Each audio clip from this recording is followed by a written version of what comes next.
صلوا عليه يا أيها الذين آمنوا صلوا عليه وسلموا تسليما اللهم صل على محمد وعلى آل محمد یہ یہاں حضرت حکیم الامت رحمۃ اللہ علیہ حضور صلی اللہ علیہ وسلم کی رحمت کا بیان، آپ صلی اللہ علیہ وسلم جو ہے وہ امت کے لیے جو ہے بالکل جو ہے مجسم رحمت للعالمین بن کر آئے ہیں. یہ تو قرآن پاک میں اللہ تعالیٰ نے ارشاد فرمایا ہے. تو اس میں کچھ روایتیں بیان کی. تو ایک روایت بخاری شریف کی ہے، یہ طلباء کرام بخاری شریف میں پڑھ بھی چکے ہیں. تو حضرت عمر رضی اللہ تعالیٰ عنہ اس کے راوی روایت کرنے والے بخاری شریف کہ ایک آدمی کو جناب حضور صلی اللہ علیہ وسلم نے شراب پینے کے جرم میں سزا دی. پھر وہ ایک دن حاضر کیا گیا، پھر آپ نے اس کے لیے سزا کا حکم دیا، یعنی 2 مرتبہ ہو گیا. اب یہاں یہ سمجھنا چاہیے کہ صحابہ کرام رضوان اللہ اجمعین میں ایک تو بات یہ تھی کہ ابتدائی تعلیم تھی، دوسری بات یہ ہے کہ بعض گناہ ایسے ہیں مثلا شراب، تو وہ اتنی ان کو عادت پڑ گئی تھی کہ اللہ جل شانہ نے بھی رعایت فرمائی، اتنی عادت پڑ گئی تھی. شراب پر ہی جیتے تھے، سوتے وقت شراب، ہونے کے بعد شراب، دین کو شراب کو ساتھ لے کر پھرتے تھے. اتنا جو ہے ان کو اس کا شوق اور ذوق تھا. شادیوں میں جیسے ہم لوگ کہیں جاتے ہیں تو کوک پیتے ہیں، لیکن ہم بھی کوک اتنا تو نہیں پیتے ہوں گے چاہے تو جتنا کہ وہ لوگ شراب پیتے تھے. اتنی عادی. اسی لیے حق تعالیٰ جل شانہ نے اپنے فضل و کرم سے، اللہ کی رحمت سے، یہ کہ جب شراب کو حرام کیا تو ایک دم نہیں کہہ دیا کہ شراب حرام ہے مت پیو، تو ان کو بہت بھاری پڑ جاتا ہے، تو چکر آتے اور پتہ نہیں کیا کیا ہوتا. تو ابھی اسلام آ چکا ہے، حضرت صلی اللہ علیہ وسلم مبعوث ہو چکے ہیں، اور یہ قرآن پاک کے اندر احکام بھی نازل ہو رہے ہیں. تو 3 منزل پر 3 مرحلے پر اس کو حرام کیا. تیسرے مرتبے پر پہلے تھوڑی اس کی برائی بیان کی، پھر تھوڑی حرام نہیں کیا. تیسرے نمبر پر یسألونک عن الخمر والمیسر، آپ سے یہ لوگ سوال کرتے ہیں شراب اور جوا کے متعلق، تو فرما دیجیے قل، جواب دے دیجیے فیہما اسم کبیر ومنافع للناس، اس میں نقصان بہت زیادہ بڑا ہے، منافع اسم کبیر. تو اس سے صحابہ کرام کے دلوں کے اندر جو ہے اس کی مذمت بیٹھ گئی، لیکن حرام نہیں کیا. ابھی اسلام ہے اور شراب حرام نہیں کی نا، تو حرام نہیں کی تھی تو پھر حلال ہی، تو اس کو چلتی رہی. ہم نماز بھی پڑھتے رہے اور شراب بھی پیتی رہے. پھر یہ حق تعالیٰ جل شانہ نے قرآن پاک کی ایک اور آیت نازل فرمائی. کیا ہے اس نمبر کیا ہے؟ لا تقربوا الصلاة وانتم سکارى حتى تعلموا ما تقولون ولا جنبا الا عابرين. ایمان والو، اس کا شان نزول کیا ہے؟ اس کا شان نزول یہ ہے، 5ویں پارے کی آیت ہے کہ نماز پڑھنے کے لیے کھڑے ہوئے تو نماز میں بہت بڑی بھاری فحش غلطی کی، شراب پی کر نماز پڑھنے کھڑے ہوئے تھے. حلال تھی نا، کبھی ادھر شراب پیا، جیسا کہ ہم لوگ چائے اور کوک پی کر ایسا گلا چھوڑ دیتے ہیں، پھر نماز میں آ جاتے ہیں، وقت ہو گیا تو وہ بھی پیتے تھے. اور پھر لیکن نشہ حرام نہیں کیا. اللہ تعالیٰ عالم الغیب ہے، اور ہم کو سکھا بھی رہے ہیں کہ بندوں کے ساتھ کیسا معاملہ کرو. تو اس میں یہ ہے کہ نماز میں کھڑے رہے تو قل یا ایھا الکافرون لا اعبد ما تعبدون ولا انتم عابدون ما اعبد، اس میں جتنے لا تھے وہ سب اڑا دیے. تو کلمات کفریہ ہو گیا نا، کلمات کفریہ ہو گیا لا اعبد. پھر لیکن ان پر کفر لازم نہیں ہوا کیونکہ شراب جو ہے ابھی حرام نہیں تھی. پھر جب یہ دوسرا واقعہ ہوا تو بہت سارے صحابہ نے پہلے بھی چھوڑ دی تھی، اب بھی چھوڑ دی کہ اب اس کو پینا ہی کیا جو ایسا کلمات کی حلوہ ہے. اب کچھ تھوڑے سے باقی رہ گئے تھے تو پھر کیا ہوا؟ 7واں پارہ، یا ایھا الذین آمنوا انما الخمر والمیسر والانصاب والازلام رجس من عمل الشیطان، یہ سب ناپاک اور شیطانی کام ہے، رجس من عمل الشیطان، شیطانی کام، وہ حرام، یہ حرام ہوئی اس آیت سے۔ تو صحابہ کرام نے جو کچھ عادی تھے، اس کی بڑی آمدنی تھی، باہر سے شراب آتی تھی، وہ سب کے سب مٹکے توڑ دیے، گلیوں میں بھی ہے شراب بہنے لگی، بالکل قطعاً چھوڑ دیا۔ تو یہ جو ہے اتنی زیادہ عادی تھی۔ تو حضور صلی اللہ علیہ وسلم، اس لیے میں نے یہ عرض کیا کہ آپ یہ ایسا نہ کریں کہ صحابہ بھائی وہ تو شروع اسلام کے اندر تھے، وہی ہمارے نمونہ ہے، انہی کے ذریعے سے اللہ جل شانہ سارے احکام بزرگوں نے لکھا ہے کہ جو چیزیں ثواب کی، مستحب کی اور اچھی چیزیں ہوتی ہے، ان کا طریقہ کار تو حضور صلی اللہ علیہ وسلم خود کر کے بتا دیا۔ مثلا نماز کیسے پڑھی جائے، روزے کیسے رکھی جائے، زکوٰۃ کس طرح دی جائے، اخلاق کیسے ہو، یہ سارا سب خود کر کے بتایا۔ صحابہ کرام دیکھتے تھے اور سنتے تھے، حدیث میں آتا ہے۔ تو یہ تو سب دیکھتے، لیکن جو کام اچھے نہیں ہیں، کراہت والے ہیں، ان کو کس سے کرایا؟ صحابہ کرام سے کرایا۔ سمجھائے شیخ زکریا نعمت اللہ برکتہ نے یہ لکھا ہے، بہت عجیب بات لکھی ہے کہ وہ کام کس سے کرائے؟ صحابہ میں، شراب پیئن، تاکہ اب اس کی سزا کس طرح دی جائے، کیونکہ انبیاء کرام معصوم ہوتے ہیں، آدم علیہ السلام سے حضور صلی اللہ علیہ وسلم سارے معصوم، ان سے کوئی ایسی بات ہوتی نہیں ہے، تو اس کو عملی طور پر لانا کیسا؟ یہ صحابہ کرام، اور حضور صلی اللہ علیہ وسلم کے زمانے میں تو صحابہ ہی ہوں گے نا مومن، اور کون ہوگا؟ مومن مسلمان جو ہے وہ صحابہ کرام، لیکن ان سے کرایا تاکہ کیا ہے ان کے اوپر جو ہے یہ سزا جاری کرے اور لوگ دیکھے اور پھر اسی طریقے کے اوپر کیا ہے چلے۔ سمجھے آپ؟ حدیث پاک کو پڑھنا پڑھانا یہ سارا جو ہے یہ بھی ایک کام ہے، اس کو اس طریقے سے نہیں بیان کرے کہ صحابہ کرام شراب پیتے تھے، نعوذ باللہ ایسا، اور صحابہ کرام کی نعوذ باللہ کیا ہو جائے، کوئی وقت گھٹ جائے تو بہت بری بات ہے یہ۔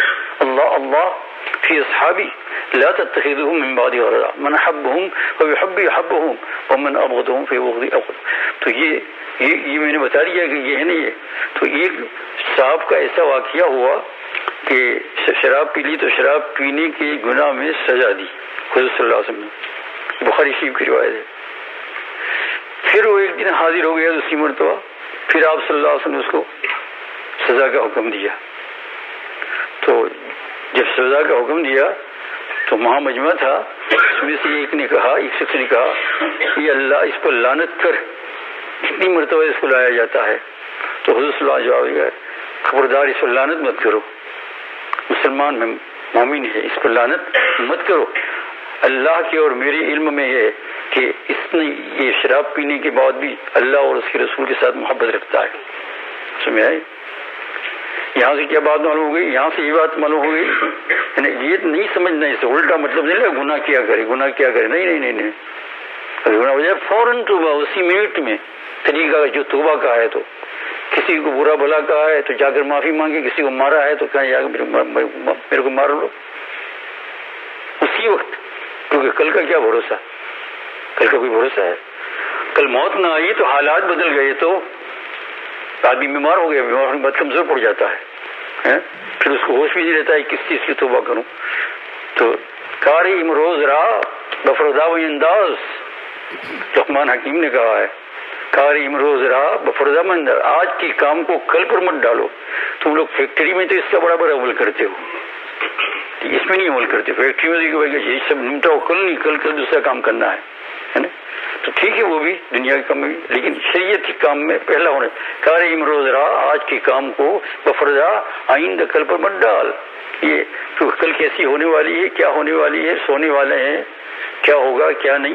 آپ نے دیکھا لوگ سوتے مصیبت آدھی مر جاتی ہیں، یہ کیا کہتے ہیں کتنا سنتے ہو آپ، رات کو آتا ہے سیلاب آ جاتا ہے، آدمی چلا جاتا ہے، تو اسی وقت توبہ کرنا چاہیے۔ پہلے تو گناہ نہیں کرنا چاہیے، پوری ہمت کرنی چاہیے، لیکن اگر ہو جائے آنکھ کا گناہ ہو جائے کہ آنکھ سے بد نظری کرتے ہیں تو فوراً اللہ جل شانہ کے سامنے روئے، اللہ اب معاف کر دے، اب نہیں کروں گا۔ کان ناک سب اس میں یہ میں نے اس لیے پہلے بیان کر دیا تاکہ کوئی جو ہے غلط مطلب نہ لے کہ گناہ کیا کرو. اگر شریعت ایسی ہے گناہ کیا کرو گے تو پھر الف لام میم سے والناس تک کیا باتیں ہیں؟ پھر دیکھو اندر گناہوں کا بیان اور اس کی سزا. لیکن یہاں جو بتایا جاتا ہے وہ کیا ہے کہ کسی گنہگار کو پھر کمزور مت سمجھو. اور جن گنہگاروں نے توبہ کر لی ہے ان کے اوپر عیب لگانا تو بہت بری چیز ہے، بہت بری چیز ہے. یوں کوئی گناہ کیا تھا اور کسی نے معلوم ہوا اور اس نے توبہ کر لی، اور توبہ تو انسان کا پرائیویٹ معاملہ ہے، اس نے اللہ تعالیٰ سے توبہ کی ہو تو اللہ کے رسول صلی اللہ علیہ وسلم اس پر لعنت مت کرو. اللہ واللہ میرے علم میں یہ اللہ اور اس کے رسول سے محبت رکھتا ہے. تو اس حدیث پاک کے اندر ایک چیز تو یہ استنباط کی ہے کہ ان سے اللہ اور گنہگاروں سے اللہ اور اس کے رسول کی محبت کی نفی نہیں کر سکتا ہے کوئی. مرد مومن ہو مسلمان ہو گناہ کر لیا تو کوئی یہ نہیں کہہ سکتا ہے اس کو اللہ اور اس کے رسول سے محبت نہیں ہے، یہ نہیں کہہ سکتا ہے. اور دوسرے جو ہے حکیم البتھانوی رحمۃ اللہ علیہ دوسرا مسئلہ یہ استنباط کیا ہے کہ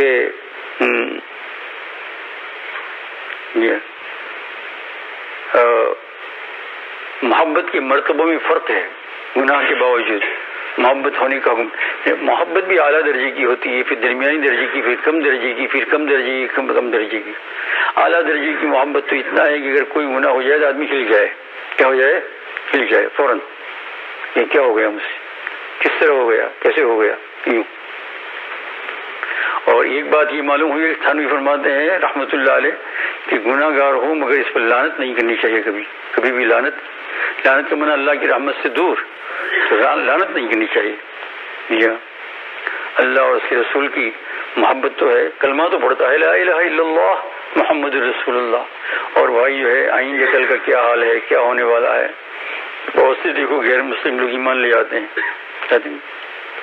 ہم نے ان کو غیر مسلموں کو غیر مسلم کی حالت میں دیکھا ہوتا تو ہے نا یہی سوچتے ہیں کہ ہم تو اس سے بہت اچھے ہیں، لیکن اب وہ ہم سے اچھا بن گیا اسلام لانے کے بعد، گناہوں سے پاک صاف ہو گیا. یہ تو ان چیزوں کو جو ہے خیال رکھیے. عشاء کی نماز تو پڑھی نا آپ لوگوں نے، دن میں تو نہیں ہوا نا، پڑھی نا. تو پڑھا عشاء کی نماز میں پڑھا گیا الا من تاب وآمن وعمل صالحا فإنه يتوب إلى الله متابا.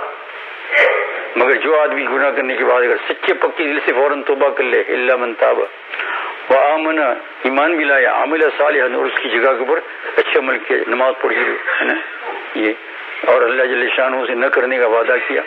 یہ الا من تاب وآمن وعمل صالحا فاولئک یبدل اللہ سیئاتہم حسنات. اللہ تعالیٰ ان کی نیکیوں کو، ان کی گناہوں کو نیکیوں سے بدل دیتے ہیں. فاولئک یبدل اللہ سیئاتہم حسنات. تو اس لیے میرے عزیز دوست اور بزرگوں کمزور نہ سمجھو، کمزور اپنے آپ ہی کو سمجھا کرو. تو یہ بہت اچھی بات ہے. کمزور کس کو سمجھا کرو؟ اپنے آپ کو سمجھا کرو. یہی سے وہ بزرگوں کا حال معلوم ہوتا ہے نا. کہ حضرت گنگوئی کا میں بیان کرتا ہوں کہ وہ مجلس میں بیٹھے تھے اور ایک دن کہا فرمایا کہ سارے مجلس میں کہا کہ تم سب سے زیادہ برا میں ہوں، اور قسم کھائی اللہ پاک کی قسم. اور پھر فوراً اٹھ کر چلے گئے وہاں سے، اپنے کہاں کمرہ تھا روم میں چلے گئے، بند کر دیا اندر سے. اب یہاں لوگ بیٹھے ہیں، باتیں تھوڑی تھوڑی ہو رہی ہے، تو کوئی نہ سمجھ کہنے لگا کہ یہ اگر اتنے گنہگار ہیں تو ہم لوگوں کو یہاں بیٹھنے سے کیا فائدہ ہے؟ یہ ہے نا کیا فائدہ. اور پھر گنہگار نہیں ہے تو پھر یہ اللہ کی قسم کھائی تھی ان کو کفارہ دینا چاہیے. تو وہاں بہت سے بزرگان دین تھے، خاموش رہو چپ رہو تم سمجھتی نہیں. فرمایا یہ جو ہے نا قسم کا کفارہ نہیں دی، قسم کا کفارہ نہیں، ان کو اپنی ذات ایسی لگی. مثلا کوئی آدمی قسم کھا لے کہ یہ سامنے ایک کمرہ ہو اور اس میں کوئی آدمی بیٹھا ہوا نہیں ہے، اور بیٹھا تھا لیکن اس کو معلوم نہیں ہے، تو اس نے کہہ دیا قسم خدا کی کوئی نہیں ہے، اپنے علم کے مطابق کہا، تو کفارہ نہیں، کفارہ نہیں. تو ان کا علم اتنا ہے، یعنی اتنی پرہیزگاری اتنی. اب آپ جانتے ہو حضور صلی اللہ علیہ وسلم نے اپنے متعلق کیا کہا میدان عرفات کی دعا کے اندر، اللہم انک تعلم سری وعلانیتی لا یخفی علیک شیء من امری، میرا کوئی بات آپ اور رسید نہیں، وانا البائس الفقیر. اور پھر آگے فرمایا میں گنہگار ہوں، میرے گناہ کو معاف فرما دے. فذلک عہدی وامدی وکل ذلک عندی، یہ ساری برائیاں میرے اندر موجود ہیں. اب کہا حضور صلی اللہ علیہ وسلم میں کیسے موجود ہے؟ لیکن معلوم ہے آپ کو یہ جب خوف الہی طاری ہوتا ہے نا، یہ تو اصل میں یہ راستہ جو ہے نا خالی باتوں کے کرنے کا نہیں، باتوں کو کرنے کا اور سننے کا نہیں. باتوں کو ضرور کرو، سنو بھی، لیکن یہ صرف باتوں کے کرنے اور سننے کا نہیں. یہ تو ایک اصلاحی اور عملی مجلس ہے. حضرت تھانوی نے بڑی خوب مثال دی ہے، وہ میں پہلے بھی آپ کو سامنے بیان کر چکا کہ ایک کیش ہو، کیش یعنی پنجرا بولتے ہیں اس کو. یہ میوزیم میں کہاں زو میں جاتے ہیں نا تو بڑے بڑے شیر رکھتے ہیں اس میں. یہ اب وہ شیر ایک میٹ کے لیے بھی نکلے تو پھاڑ دارے سب کو ہے نا، یہ شیر رکھتے ہیں. اب وہاں پیسہ ٹکٹ لے کے جانے کے لیے آپ کو جو ہے نظارہ کرنے کے لیے دیتے ہیں، تو آپ جاتے ہیں کیج کے پاس، تو وہ کیج اس کا ایسا ہے، وہ پنجرا اس کا ایسا ہے کہ بالکل بند ہے، یعنی نظر تو آتا ہے لیکن مضبوط. پھر اس کے بعد اور ایک دیوار لگائی ہے کہ وہ اگر وہ پہلا توڑ بھی دے تو یہ آ نہیں سکتا ہے. اب ایسا آدمی جا کر یہ سیکنڈ دیوار سے کھڑا ہوا تھا اور ایک دم سے اکھل کے آیا تو بھگے گا نہیں ہے؟ تو اس کو کہیں یار تو بیوقوف ہے، بھاگا کیوں؟ اس میں تو کچھ خیال نہیں رہتا ہے. کیا رہتا ہے؟ کوئی خیال نہیں رہتا. حق تعالی جل شانہ کا خوف جب انسان کے اوپر مرد مومن پر طاری ہوتا ہے اس وقت اس کو کوئی چیز یاد نہیں رہتی ہے، اپنی ساری چیز کو بھول جاتا ہے اور سارے گناہوں کو یاد کرتا ہے. تو پھر یوں کہتا ہے قسم خدا کی میں تم سب سے زیادہ برا ہوں. آ رہا ہے مسئلہ سمجھ میں؟